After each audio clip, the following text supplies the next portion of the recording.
senandung gitu, tapi pakai bahasa Jawa ya, kata dia. Terus sambil kayak nyanyian Jawa gitu. Nah, Mbak Ita tuh kan, ih suara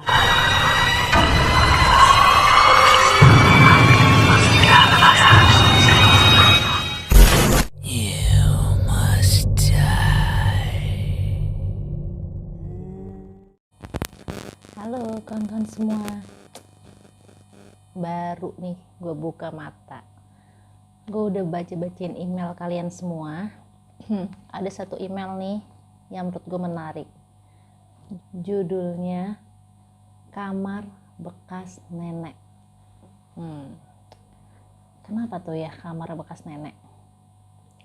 Langsung aja yuk kita ke ceritanya.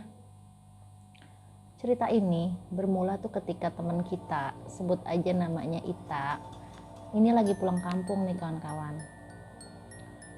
Dia itu nginep di rumah neneknya. Neneknya ini udah lama meninggal, begitu juga dengan kakeknya. Jadi sebenarnya rumah itu udah lama kosong sih, tapi ada yang jagain juga, sebut aja namanya Pak Etong ya. Nah si Pak Etong ini kan sama istrinya berdua, rumahnya nggak jauh di rumah neneknya, sering banget jagain rumah.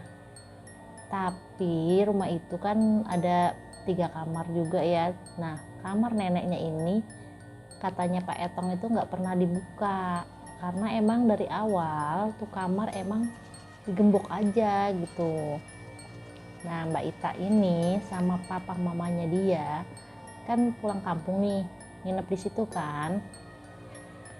Mereka tuh ngeliat kok kamar neneknya nggak pernah dibersihin. Akhirnya papa mamahnya Mbak Ita ini menyuruh untuk membuka kamar neneknya.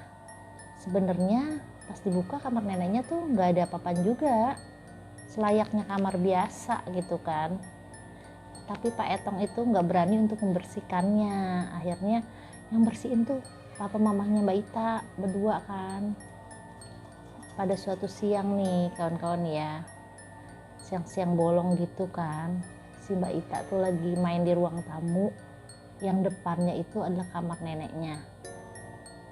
Mama papanya lagi sibuk tuh di dapur kan ya, masih menjalani buka puasa gitu kan, lagi puasa. Mbak Ita lagi main tuh kan di depan ruang TV-nya sendirian.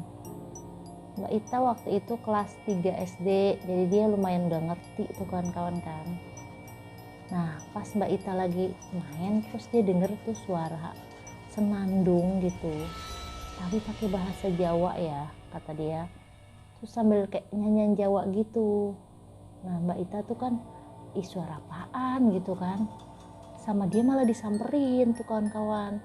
Dia lihat, dia intip, kan pintunya udah gak dikunci lagi, jadi kebuka sedikit. Pas dilihat sama Mbak Ita, di kamar neneknya itu ada perempuan katanya lagi madep ke kaca, lagi ngaca gitu lah kawan-kawan ya, madep ke kaca. Jadi wajahnya tuh nggak kelihatan, jadi Mbak Ita tuh lihat belakangnya aja. Dia tuh lagi ngaca sambil ngelus-ngelus rambutnya gitu katanya si Mbak Ita. Nah Mbak Ita kan sadar kalau kamar itu emang nggak ada orang kan.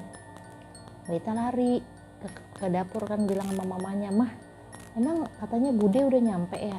Jadi Bude itu saudara dari mamahnya gitu kan, nanya tuh si Mbak Ita ini. Mamanya bilang nggak ada, Bude belum nyampe. Emang kenapa? Kok katanya ada yang nyanyi di kamarnya nenek gitu.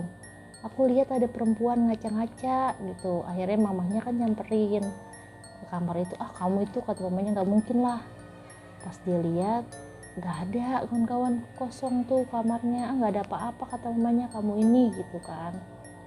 Udahlah akhirnya Mbak Ita nih, masa sih tadi ngeliat gitu kan, tapi udah cuek kan tuh Mbak Ita.